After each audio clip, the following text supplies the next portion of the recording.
Good morning, good afternoon, good evening, or good night, whatever time of day you are watching. This is the Victory Roll Wrestling Podcast. I am the storyteller, 1/3, maybe 4th, possibly even 5th member of the Pillar. And joining me today, as always, is... I am never ready. Dylan Gilbert, the world's okayest professional wrestling cameraman, and this is the Victory Roll Podcast. Let's get into it, buddy. Dude, it's been a week. It has? For the both of us, just in life in general. Is that our first shirt? It's been a week. In more ways than one. Right. But no, it's been a week. We have had new champions. We've had basically a pay-per-view on free television. And we have had setting up so much more of the future. I feel like that's pretty much all of our conversations at this point. It's just, we're setting up for the future. It wouldn't be wrestling if it wasn't. Wrestling is setting up for the future. But... Exactly. But no, if you're not familiar with what we do, we recap the week of wrestling so that you can know what's going on just in case you missed this week. So starting off this Monday Night Raw, the only real talking point we have, there's a few other moments that happen. We have... just to speed through, and it's not something you're going to want to speed through, but I'm going to speed through it. We have the potential New Day possibly breaking up here in the future. That's a whole episode. That is a whole episode conversation. We're going to speed through it, and we'll have the conversation when it actually happens. But what I want to talk about is a possible hot take from your end. It is the brand new Intercontinental Champion, Jay Main Event Uso. Dylan, tell me what you think, bub. So I'm going to go ahead and preface this with a meme that I saw, and it was the for our audio listeners, the Drake Hotline Bling meme, where like it's the top one is him to like the hand away, like no, and then the second one's him pointing like yes, and it said giving Jay the championship because he's over and truly deserves it, and that was the hand up, and the pointing to is giving Jay the championship so Rikishi will shut the hell up. And I never thought about it until I saw that, but dear God. Because if you listen to Rikishi 2 weeks ago, main event Jay was about to be Jay Elite. And I'm just like, man, just shut up and let your kid do what he's doing because he's doing well. He's making money. He's happy. But I also, man, I'm not the biggest fan of this decision because we were spending all this time working on Braun. We were giving Braun this big push, and he was supposed to be this big badass. And then... where we go next, I think will determine how I feel about it in hindsight. Like, hopefully they keep pushing Braun as like, hey, on to the next thing. But I think Jay could have taken that loss and maybe won it in a couple months when Braun is even bigger. I will counter that with I think this is still continuing to build Braun. I think they have put it on Jay for Braun to take it back. You know what? If that's where we go, I'm not mad at it.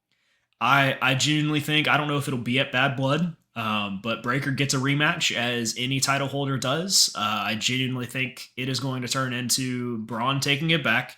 He just, we have a conversation about this with, I feel like half of our champions that we have sometimes, of just, he's more interesting in the chase.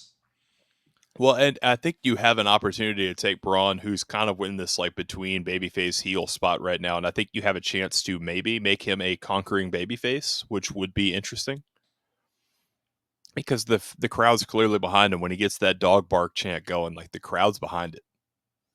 So maybe this is how we start turning Braun face, and if that's how it happens, then I'm cool with it. Yeah, I could see it being a situation of, like I said, in the chase. I almost think he gets more of a pop when he wins a title than if he defends it. Like, I mean, if he retains. So yeah, definitely food for thought in that. I just hope it doesn't become like Sasha Banks, Charlotte Flair, where like every month it's like, all right, well, it's time for the monthly trading off of the belt. Like make it. I mean, have it be a situation where like he loses a second one and he fights his way back to the top for that third one, and then he takes the win. Something like that, where like the crowd gets so far behind it. Now, don't drag it out to, almost a year, but give us a couple months. Yes. Well, and we also made the prediction, whether it was last week or the week prior. We're setting up for War Games. We still do have Bad Blood, which as of recording this podcast, is next weekend for us. Yes. Which we'll talk about plans for what we're We've doing got for plans that. to make. But yes, no, I believe we are pushing towards War Games, Survivor Series War Games. And if that is the case, we clearly can tell that on Monday Night Raw, we are pushing a Judgment Day Terror Twins / Terror team of some kind. And if that is the case, then we may have just needed a title holder to keep that match interesting. And I don't think we needed that, but I feel like you can't have a War Games without one title holder. Look at any NXT War Games, look at all the previous War Games. I mean, the last 2-3 years of War Games that we've had in main roster have involved Roman. So therefore, it's keeping everyone relevant. Right. But that may just be the situation that we're looking at it and we're going, all right, Monday Night Raw doesn't have a title holder for this potential storyline that we're following. Let's throw it in there and have Jay be part of it, have Jay win the title, hold it until the end of War Games, and we'll have Braun take it off of him. That way there is still a fight going on between Braun and Jay, but Jay's attention kind of turns to that, and maybe potentially that's what loses it. We may have War Games on a Sunday night, and we may have Monday Night Raw where he has to defend that IC title, and that's how Jay loses it. He's just got out of a War Games. He's not fit. We'll see. We'll see. But moving on, we rarely ever talk about NXT, but I get more and more excited as these two have been debuting. We have had a moment between Roxy and Julia a couple of times now, but we have now had the three-way interaction between Roxanne Perez, Julia, and Stephanie Vicker. And shut up and take my money. That is a license to print money. Chef Sean is in the kitchen. Oh my God. And I hate it because I'm not that interested in anything that's going on outside of it. It is definitely one of those times where like I will probably go back and watch just that match, like after the show is over, like the next day after, whatever. Go find that match, or I've had to do that a few times, especially like with the stuff Joe Hendry's been doing and with the Rascals. And it's gonna be one of those ones that like I don't know if I want to sit through the whole 2 hours of what NXT is doing, but I definitely want to watch that. I think it's going to be solid. I mean, we both know Julia can go, and we both know Stephanie Vicker can go. Oh yeah, Roxy definitely can go. Yep. We've seen some of her matches. She wouldn't have gotten signed and wouldn't have held the women's championship, I believe, twice now, if that was not the case. It is definitely going to be a good fight. I'm just interested in the three of them. And it's a total blending of styles. It's a blending of styles, but it's definitely not before people come at us in the comments. It's definitely not like a three hottest women in the world. Like, that's not why we're interested. It's actually genuine, interesting wrestling. Oh, like Julia is complete Stardom strong style. Like the fear for some people when she came in is that she was going to be too stiff for some of the women on this roster. Stephanie Vicker has got Lucha Libre in her blood. Like, so you've got two styles that are outside of, and Roxy Perez has shown that she could freaking go. I mean, like, yeah. But she definitely has that like North American television style. So we're about to take three totally different styles and put them into this blender, and I can't wait to see what happens.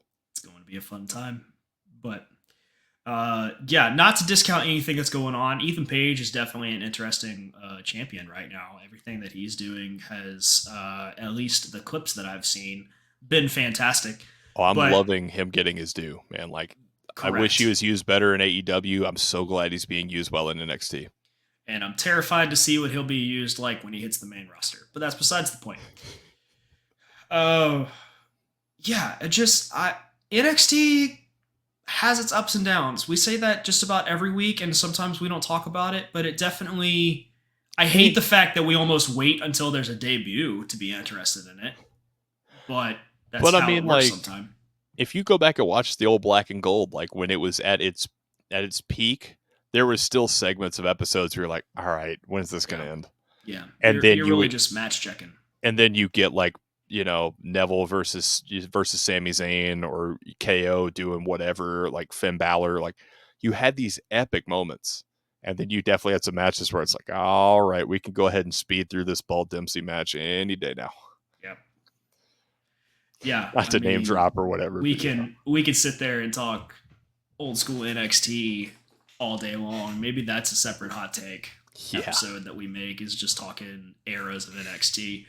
But we're not talking NXT now. We're moving on to Wednesday. Wednesday Night Dynamite, also known as Dynamite Grand Slam in New York. First off, I will talk about the arena. Very interesting. I liked it. I liked the setup a lot. Like, they had a full-size Titantron. It was a little bit. The arena looked a little bit smaller. I think because of just like this. It's a tennis arena, but Is I it love tennis? I thought it was yeah. hockey. No, Arthur Ashe is a like tennis arena. Interesting. So that's where like one of the opens. I'm not a tennis guy at all. Yeah, I'm not. But we were just watching like one of the big tennis tournaments at work, and somebody's like, "Where is that? New York?" I was like, "Oh, it's Arthur Ashe." Like, how do you know that? It's like, literally because of AEW wrestling. That's it. Literally last night, because yes. But I like it. So I like that setup though, with the giant Tron, and like it made the venue feel a little more intimate. Yeah. But it still felt pretty big, because you saw, like, as the building went up and not out, you still saw people higher and higher up, which is cool. It was very interesting. This is the first time in a minute that we've seen a Titantron entrance ramp on the ground for AEW. Boy, that entrance ramp was short. Yes, it was. And I'm not mad at it, because like we just got right into it. There was not a whole lot of everything short. It kept the entrances short. We gave the time to the matches where it should have been. And talking about keeping things short, let's not dilly-dally anymore. Buddy, you're 1 for 0 on the board as of that night, because you aced in the hole. Nigel McGuinness coming out, cutting a little promo, and Bryan Danielson coming out. I said it was going to be Nigel McGuinness cutting a promo. I said maybe even Danielson's music hits, his old music hit. I loved that. I guess, the Born for Greatness hits. Nigel started the count out, and the one thing that I wish had happened, and I haven't even told you this yet, when they did the count, I wish Danielson would have Big E style. You get the 3, 4, I have till 5. Yes. And I think I would have fallen off my couch, but final countdown hitting, and then Danielson and Nigel having a 2005-ish Ring of Honor match that had the AEW crowd on their feet for chain wrestling. I the happiest boy. Yeah. Dude, they gave that match more time than I thought they would. Not to discount either of those two talents, but they definitely gave that match more time than I thought they would. My fear was like, well, what if, obviously Danielson can still go, and Nigel is outside of that one match, like 11 years away from the ring. Right. And in the one match that he was in, it was like come in for a few minutes of spots and then roll out, and come in for a few minutes of spots and roll out. And so I was kind of worried as like, how long can this match go? And then when they went 20-ish minutes I don't think I remember one commercial break in that match. I don't believe there was. And I love that they did that without doing the whole, like, we're letting you know it's all commercial for you get sucked in. And I know watching it that night, like I was completely sucked in, and then the match ended and I went like, hold on a second, there was not a commercial break in that match. Like, they just let the match speak for itself entirely. Yes, sir. I loved it. It was very good. And the fact that the finish was Bryan having Nigel in a label lock and Nigel saying thank you as he taps out. Yeah. Just like, if this is the last time we see Nigel McGuinness in a wrestling ring, so be it. Because just poetry, for lack of a better pun, poetry in motion. What I think was so beautiful about Nigel's, like his facial expressions, but then also just like he was very vocal during that match. And I guess this is early in the match, early in the pod, but I like spend my one per episode. A a lot of times when he's in that submission and the ref would say, Nigel, do you give up? He would just look the ref straight in the eyes and scream, fuck you. And so to shift from that to finally, like, he knows that, like, hey, he's earned it. He's proven it. Thank you. Tap, And tap, hits tap. the tap. And I was like, that's storytelling. Because multiple times I had to turn to my wife who's in the kitchen. So like they would hit, like, you'd hear the crowd go silent as Nigel's mouth's moving. It's like, he just said F you in case you couldn't tell. And that was the running joke through the match, as he kept doing it. And then when finally he's like, did he just say thank you? It's like, oh man, just like the tingles through the body. Awesome. It was solid. And they did not slow down. Correction. They didn't slow down, but a match that we'll kind of glance over, Roddy versus Hook. Which we really may fun. be seeing a tweener turn, as I like to call it, between the Undisputed Kingdom, with all three of them shaking Hook's hand as they leave. Banger match, the handshake moment, and then Hook retiring the FTW title and handing it off to Taz. Perfect. Who to me seemed like he had no idea that was happening. It's rare that you see Taz speechless.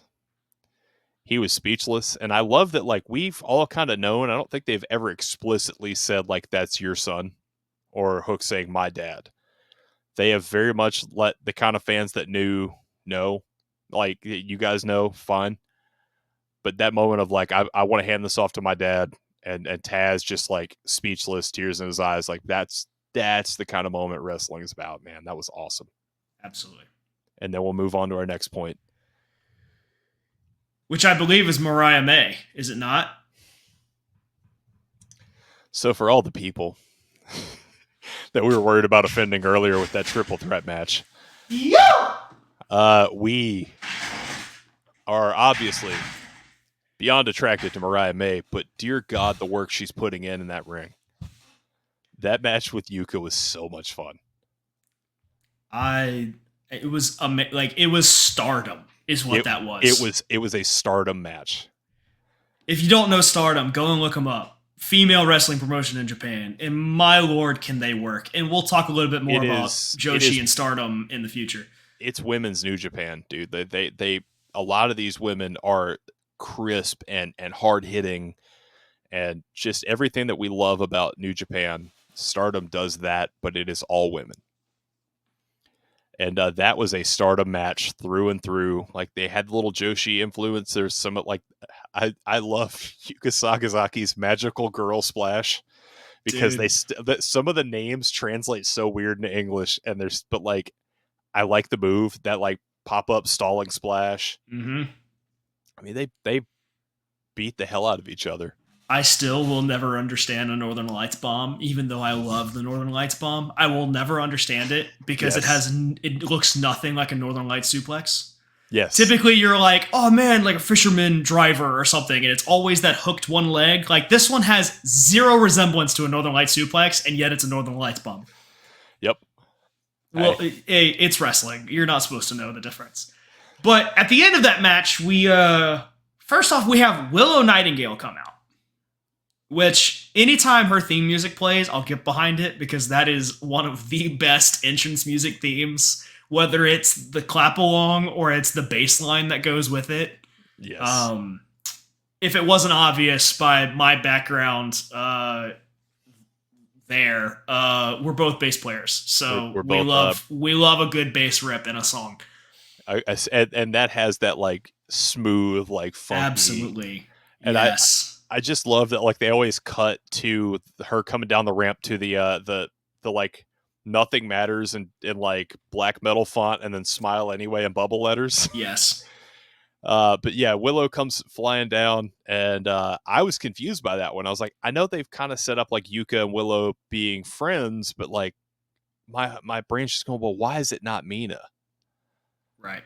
And then Mina comes out, accidentally gives Mariah the save, and then is confused as she's being, like, pulled between the two of, like, well, I didn't mean to help her. I meant to help you.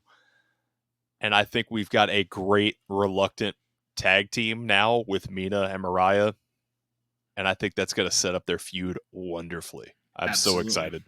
Yeah, I think the very very end of it seemed a little awkward to me as Yuka came running down to almost like punch Mariah, but I think that may have just been something lost in translation between her or just the Stardom mentality of things. Well, Stardom very much has the mentality of you'll have to kill me to keep me down. right. So like she probably gave that 10-15 count after taking the finish and was like, I'm back up and moving. I'm ready to go again. Well, and I think like Mina getting kind of in the way, and so like she comes at Mina, and there's history there, Yeah. and so it's like well, I didn't mean to, and so I think it kind of disengages the like immediate fight of it. Like, Mina's got the hands up, and then Mariah pulls her in, and they have the hug and everything, and the whole time Mina's face is just that wasn't my plan, Right. which you gotta love a good reluctant tag team scenario. It's gonna be a good one. Can they work together? Tune in next week. We'll have to see. But next up, we've got. I don't know if it's my match of the week. I don't know if it is, but Bucks versus United Empire is up there. It's my 1A to Danielson McGinnis 1B. Yeah.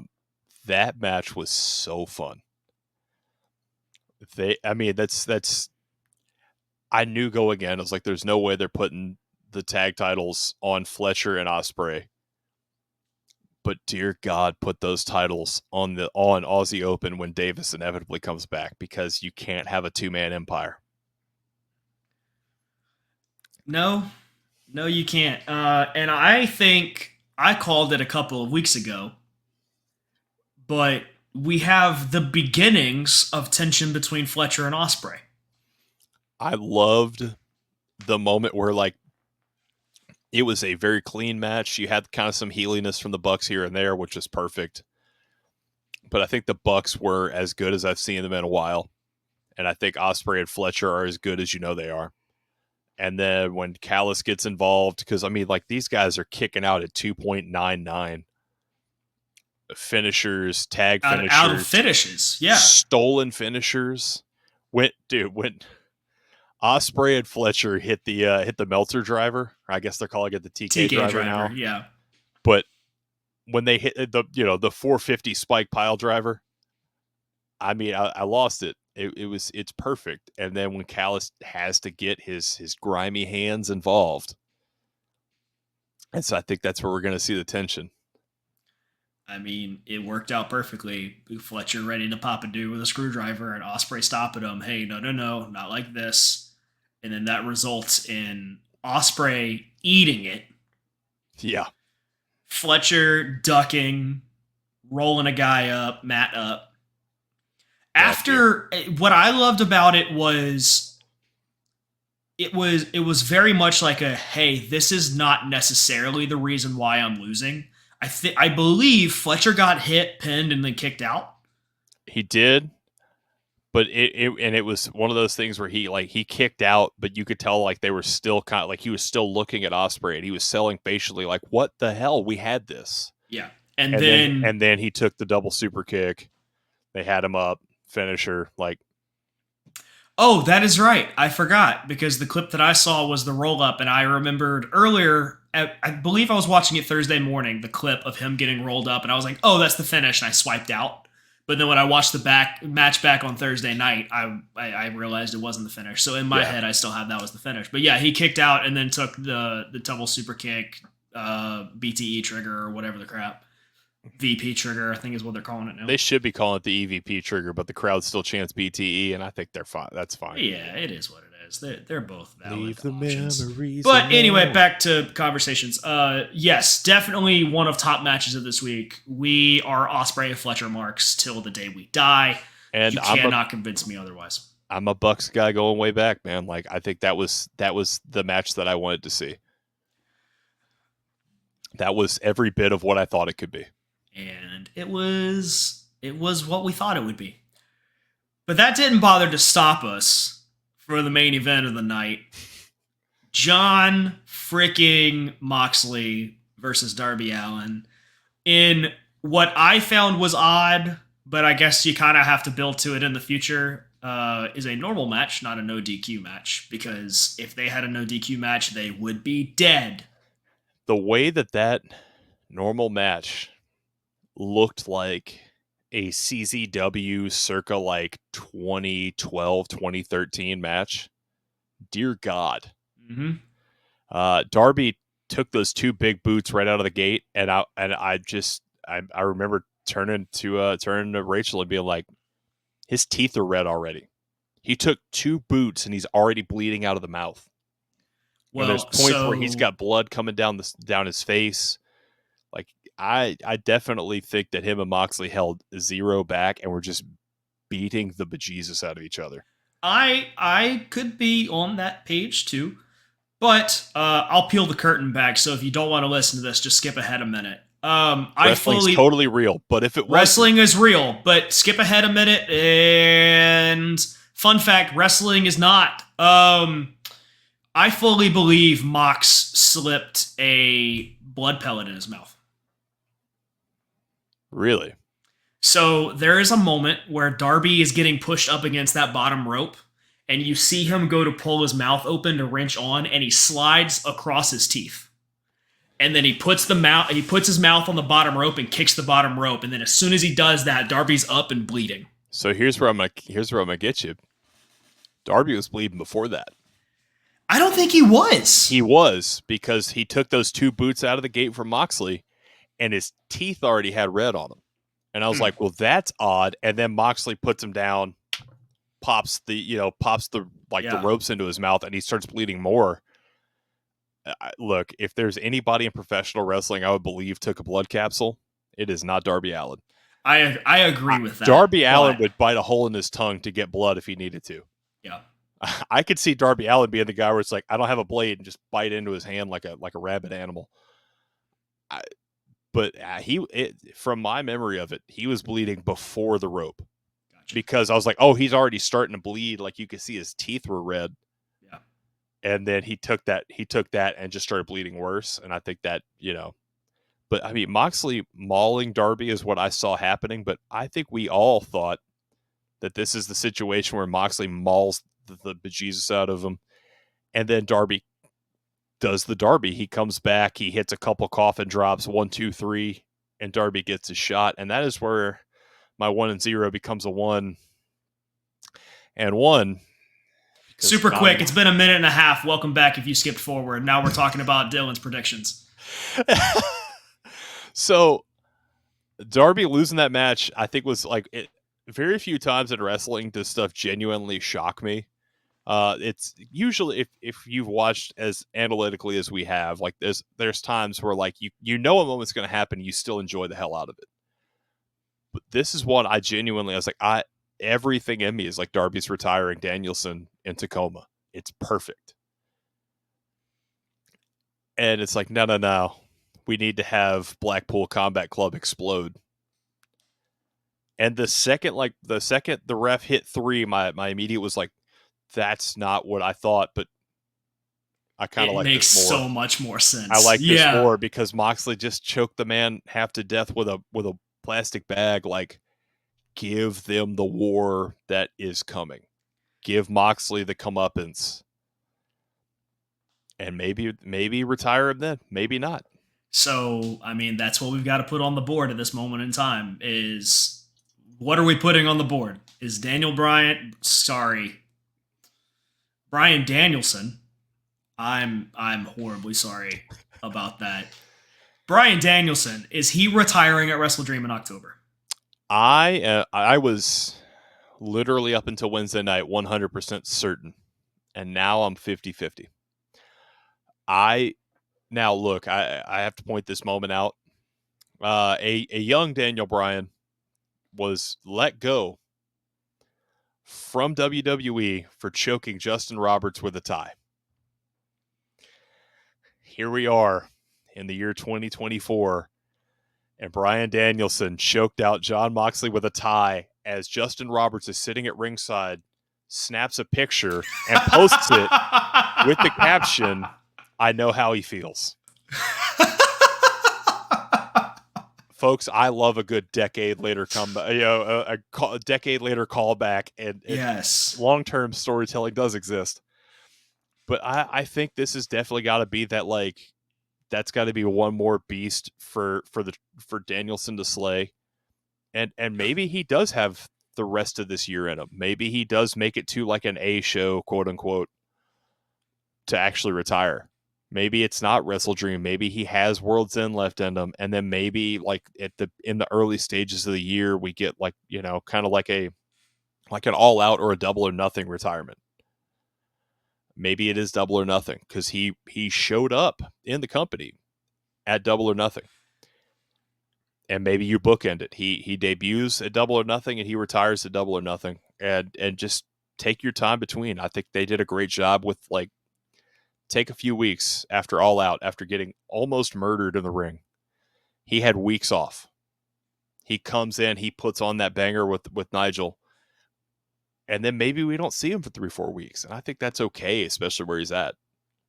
I will correct you on the Double or Nothing comment. It was definitely All Out. Are you positive it was All Out? So I'm pretty dang sure, because that was the night that we had All Out in my apartment. Yes. With you, Dylan, with you and Rachel, with me and my wife, and with none other than Dale frickin' Springs, all in the same thing. And the reason why we all got together was because it was CM Punk's debut match. Yes. Against Darby Allin. And then at the end of the night, Adam Cole comes out, does the swerve so that he's siding with the Bucks and Kenny, and then Bryan comes out at the very, very end. I believe. We're going to the internet.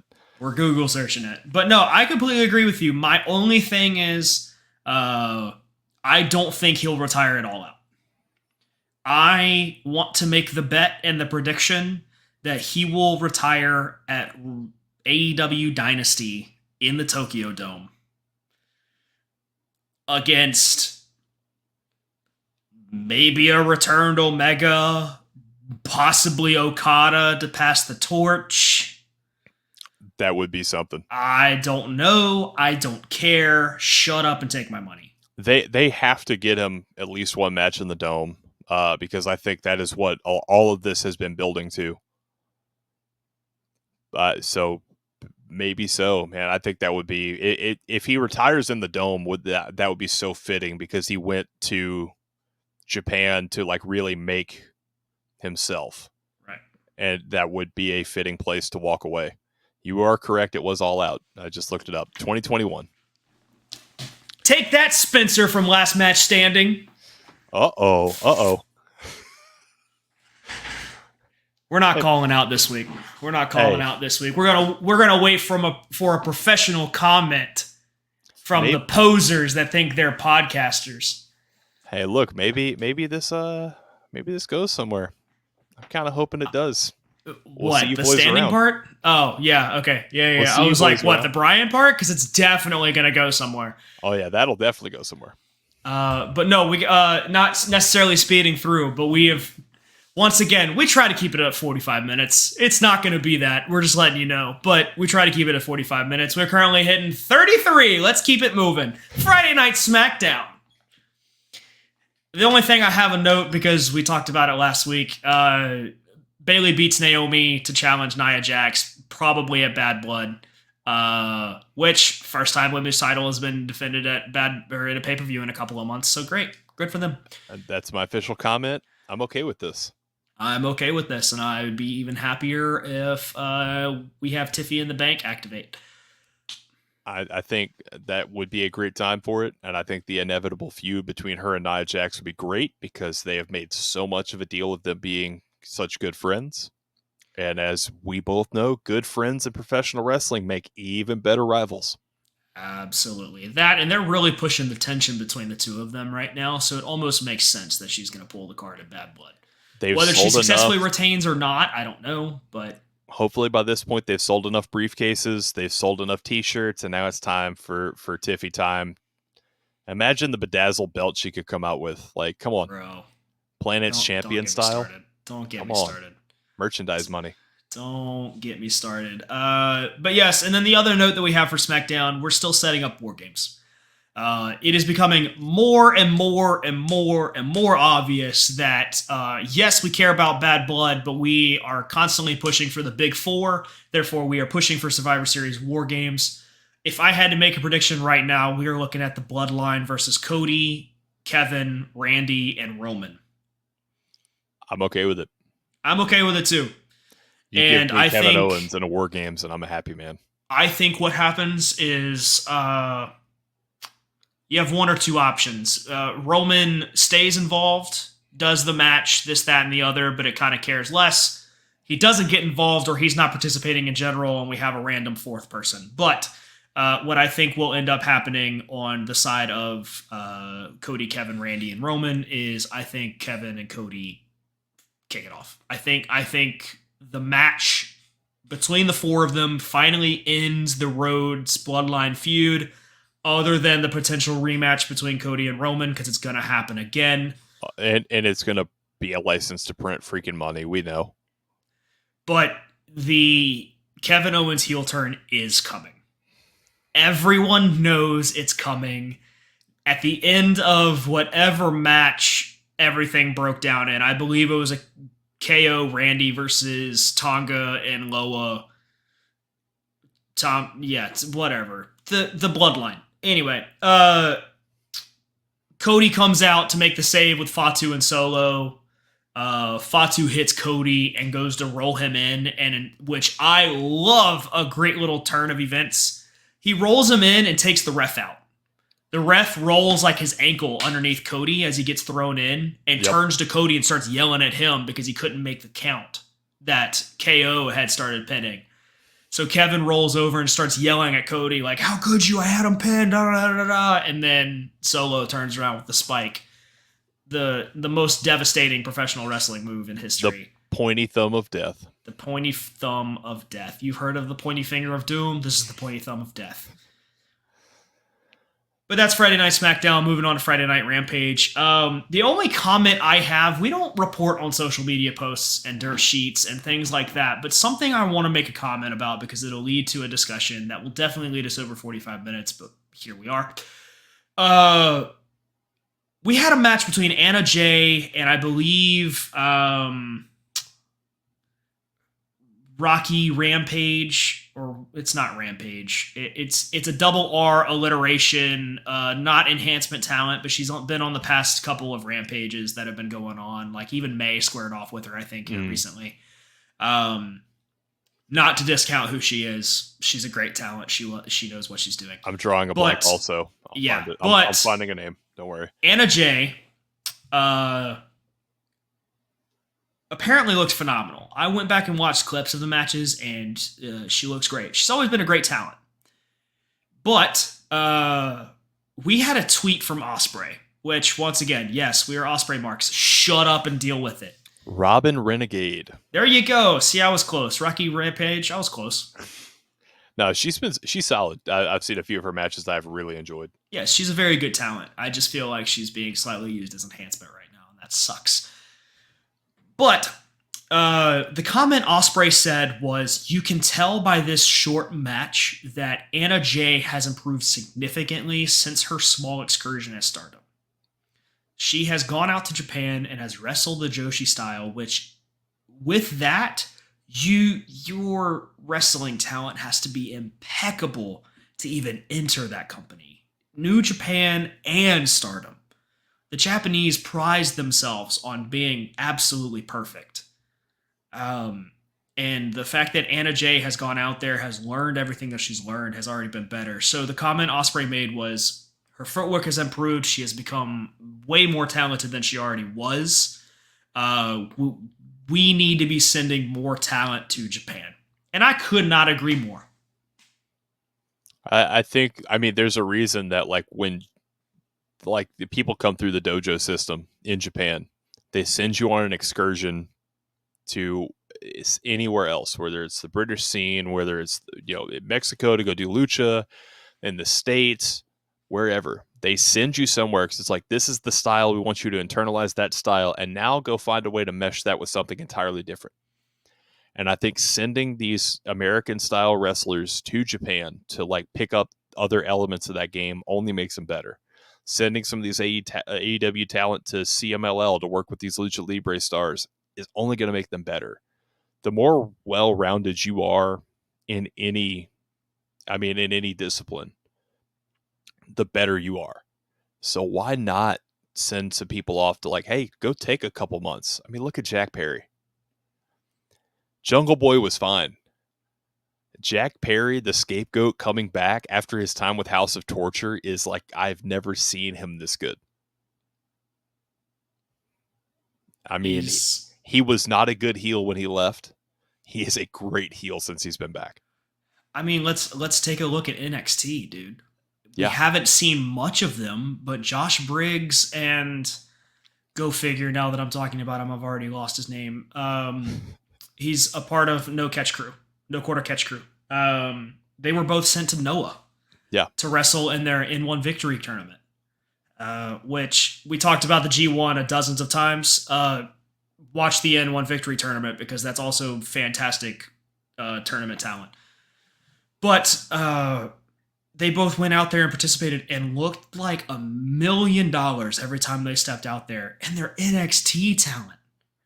They are learning how to work on a TV set. And they went out there and did their excursion, though it was just a tournament, but they learned so much. The opening clips that WWE and Noah put out of the two of them in the ring with Marufuji and freaking Muda. Yeah. Just alone, the fact that Marufuji and Muda were like, that's what's coming out of NXT. I love, once again, I don't know his name, but No Quarter Catch Crew's guy. He does a massive, almost amateur style suplex, but he does it off of hitting the ropes 3 times, grabbing the dude, and just boosh, and hits him. He breaks the dummy. And Muto was like, you're not giving me that anytime soon. Because that's how good that move was. Yeah. So it's just, send talent to Japan. And send Japan talent to us, please. It only stands to better your roster. And not that they are not talented, but we're clearly seeing more of it because AJ, Nakamura, and Ito have all entered Japan now. Who knows, man? I'm happy that we're at a point where WWE is opening that like line of communication up, and we're seeing stuff like that happen. We're seeing things like Noah and TNA around WWE. We are going back. We are going back to not territory days, but actual like WCW. Hey, the WWE title could be considered the heavyweight title and could be sent around the world to be defended. I think that could be a thing in the next 5-10 years. Look, the world is a better place when these companies work together, and you could. I mean, even though we obviously at this point all know that WWE and TNA are working together, when WWE talent pops up on TNA or vice versa, it is that shock moment. Yep. When Sol Ruka popped up on TNA, everybody lost it. When freaking Rosemary showed up on NXT, it was a huge moment. Hammerstone, awesome. Hendry, Rascals. Yes. The list goes on and on. No Quarter Catch Crew interfering in a match on TNA tapings. Come on, dude. Like, it's awesome. No one expects to see it, and I'm waiting for the day that we have a Seth freaking Rollins intertwine with a not Kenta. I can't even think of his name. He's out in Noah, but just a Noah match. Have a Noah title match go on, and Seth freaking Rollins slides in and hits a guy with a knee and slides out. Chris Jericho debut against Kenny Omega. That's one of those moments that I will never forget. Because I remember watching the video and texting you immediately like, oh my God, dude, I don't know if you've seen this. And I didn't want to spoil it because I wanted you to like watch that clip and get that same like guttural feeling I got. I was like, Chris Jericho just challenged Kenny Omega. It didn't compute in my head that those two names could cross anywhere other than my universe mode. Absolutely. Wild. Absolutely. And since we're talking about blendings of companies, hey fans, yeah, I'm talking to you and I'm pointing to you. Stop being tribalistic. Yes, sir. Wrestling is wrestling. Mm. Keep preaching, Take brother. your watch off, Pastor. Take that watch off, Pastor. Preach it. Nah, man, look. Companies are companies. Wrestling is wrestling. Why wouldn't you want to see the top talent of a big company and the top talent of another cross paths when you can get the show of shows? Dude, could you imagine? Just neither one of them leaving the company they're at before anybody even takes that. Both men still being the top guys in their company. Could you imagine getting a freaking Roman versus Kenny? Could you imagine getting Seth versus Will? Like if someday we get that moment where both companies go like, you know what? Yeah, let's have a super card. Could you imagine? Both companies have some of the greatest talent in the world. And we've talked about this off mic plenty. Like there's guys that have left for other companies, and I think it was the right call. I think Ethan Page leaving to go work with WWE was the right call. I think Ricochet leaving to go to AEW was the right call. Not everybody fits the boxes of either company. Sometimes you got a guy that's over here that you know is a better fit over here. And that's okay. That's not, well, that guy stabbed this company in the back. No, he went to go wrestle where he needed to wrestle. Cody went to go where he needed to go to be the star that he always needed to be. And Ricochet is taken right back off to do the style that made him famous in the first place. And that's okay. So quit yelling at each other on Twitter. Good God. Stop it. Get some help. Love wrestling, damn it. It's so much fun. And we're not even done with the week. Nope. Super quick, we have Jack Perry in an Open TNT challenge. Minoru Suzuki comes out, which I got to go back and watch that match because Murder Grandpa is amazing and everything the Scapegoat is doing is fantastic. But something I wanted to talk about super quickly. Once again, we don't talk dirt sheets. We don't talk speculation. We don't talk this, but I feel like this episode is nothing but speculation. We had Jamie Hayter versus Saraya in a Saraya Rules match, which basically was just Extreme Rules. It's one-sided Extreme Rules. It's whatever Saraya wants. Oh, Saraya can do all of these things. Jamie can't, which I think is brilliant. Yeah, it was great. But I don't even want to talk about the finish. I don't want to talk about moments in the match. What I want to talk about is the fact that Tony Khan respects the women's division. What has been reported is that the Collision tapings, this match went on third when they taped Collision. This match went live on television first. Now, we both work in the lovely professional wrestling company called Pro Wrestling 225. Check them you out. As a cameraman, me as a wrestler. Go check out Pro Wrestling 225 Unleashed on YouTube. Shameless plug. I'll give it the full plug in my plugs, don't worry. What I will say is we know that the order that a live show goes down can be different than the things that go up when they're taped and or published. What makes me say that TK values women's wrestling is that this match went on third because he knew the people were burnt out on Dynamite, so he threw out a match first, threw out a match second, and said, let's get this crowd riled up again, put the match out, but because he values the people, he got the crowd chants for them, and then he put it first on television so that he knew that whoever turned in live on the television at 7 o'clock Central Time or whatever it is on TNT, that he knew that that match would be the first thing they see. We talked about this off air, but the Dynamite taping that we went to before a show starts, and then the first one to start off Rampage, like people are there. There's either like if it's between tapings, there's this kind of emotion dump of like I've watched all these things, I got this big main event, and then you kind of build back up. But like the first match on a taping, the one we were at, it was a freaking tag match with Vikingo and Penta teaming together. And I'm losing my freaking mind. That's the first match we see. And there's still people walking around like, well, I think my seat's over here. And I'm like, Vikingo just did a 630 senton. Like, are you guys not paying attention? Like he's doing everything that like all the viral clips you've seen where he's like one step into this corner, one step to that corner, and then flip. Like he's doing all these crazy moves, and people are still just like, "Well, I think my seat's here." Like, "Oh, look, we got decent seats tonight." And they're like, "Let me go grab a Coke." If I don't get popcorn now, I won't get some tonight. Yeah, and I'm like, these guys are out here just burning it down. And so like I think it was smart of Tony to take a match like that. It's like, hey, this match has stakes. Let's put this in a prominent spot on the show, but let's let this crowd like kind of we always talk about their cool down matches. Like not that the quality of the match is any less, but it's like the stakes of this one are a little bit lower. So let's put this one after the massive one because people are going to be naturally like you've lost your mind screaming about this moment. And now you're going to have to take a second, kind of build you back up. Like the people that have to go back in and get that crowd back is a whole different talent unto itself. Like I respect the hell out of the people that could come out of a big moment or come out of an intermission or whatever and get the crowd back and pull them in, get them invested, and then get them chanting again. Yeah. But yeah, man, that was the right move by Tony, 100%. Absolutely.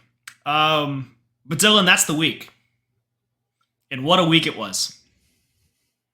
I don't know why I say that every week, because sometimes I feel like the week is just absolute crap, and then we sit here and talk for now 51 minutes. Sorry, people, for thinking they would need it for 45. I think the beauty of it is it's like the old Kevin Smith have a week, and it's like it means whatever you want it to mean. Like, and what a week it was. Like, yeah, it was a shitty one, wasn't it? Or like, right. Yeah, it was a great week. Right. It means whatever you want it to mean. And you know what that means. And it was, I mean, shoot, I'm always surprised, and I'll say this on air. I'm always surprised how sometimes we go, all right, we have nothing to talk about, and then we have some of our longest episodes. Yep. It just happens. And even when we have crap weeks, like there's still something exciting. I work the shoot for way longer than I thought I would be. And you have personal life stuff that comes up. And we get to the end of the week and we're like, do we really want to sit down and record this? Yeah, let's just go ahead. And then we sit here and talk for an hour. And that just tells you the love of wrestling that we have, that we hope the fans that are listening have. But it also tells us how interesting wrestling is. Yeah. Once again, we say it every week. What a time to be a wrestling fan. I say it all the time, and I mean it. Like, we live in one of the best times. Because I saw a comment on a 225 video the other day. It says like, hey, new fan from California, just checking you guys out. Somebody in California is sitting down and watching Pro Wrestling 225 Unleashed. Which, by the way, for people that don't know, is in Louisiana. You should check it out. It is. Again, that's another shameless plug before my actual plug at the end here. But correct, yes. But yeah, Dylan, takeaways, dude. I got rid of the "it's a great time to be in wrestling" takeaway. So throw in something else for me. So, man, I think we've talked about this. Both companies are cooking right now. Like, there's such cool things happening in both. But man, that Grand Slam card was something special. Danielson and Nigel getting the massive reaction for a match that was a lot of technical and chain wrestling, submission holds, getting just as big a pop as United Empire and the Young Bucks putting on essentially, it's a spot fest of a match, and I loved both for different reasons. But wrestling fans are proving that, like, we're not one note. Like, we can like so many different styles. And so watching the crowd chant, "This is awesome" during chain wrestling, and then also "This is awesome" for a 450 into a spike pile driver. There's so much out there. There's so much out there. And if that doesn't scratch your itch, once again, there is even more. There is even more. Even more. Yeah, man. I'm still astonished, just what a world we live in as wrestling fans. But Dylan, my friend, that's coming to the end of the podcast, buddy. Where can they find you? So you can find me. I'm on social media as Dylan Gilbert. Instagram is at Dylan_Gilbert37. And then you can also find me in a lot of shots for Pro Wrestling 225 Unleashed on YouTube, a weekly episodic television show highlighting the Professional Wrestling 225 organization that I think has got some of the best wrestling in this area by far. I love it, man. Like I watch every week, and it's like watching a new show, even though I filmed every single match. I'm watching them back, and I'm falling in love with this business like in a totally different way. Absolutely. And so check it out, man. We've got a great commentary team, great production, and then obviously great talent. Yeah, but too bad the camera guys and the commentators aren't that great of a podcaster. But you can find me at Alex Braddock or the Alex Braddock on social media. I say it pretty much every week, but eventually, if my background is not obvious, you will find what I am now coining Victory Roll Tabletop. I believe that video will be recorded this week. I'm hoping I have time. Like I said earlier, the shoot had me working a little more than I thought I would. So that didn't happen. But like I said, the Alex Braddock or Alex Braddock on social medias. But Dylan, without further ado, if you have any other comments. I think that's it, man. Send her home. Oh, wait, hold on. If you're listening on Spotify, hit the like button, hit the download button. If you're listening on YouTube, hit the subscribe button, hit the like button. If you found us on Facebook, if you found us on YouTube, hit the share button. We do not pay for advertising. So do all of that stuff for us because we love doing what we do, and we love just being two goofy guys that want to talk wrestling. But I end the podcast the same way that I started, whether it is a good morning, a good afternoon, a good evening, or a good night. Thank you for tuning in to the Victory Roll Wrestling Podcast. I hope you all have a great week.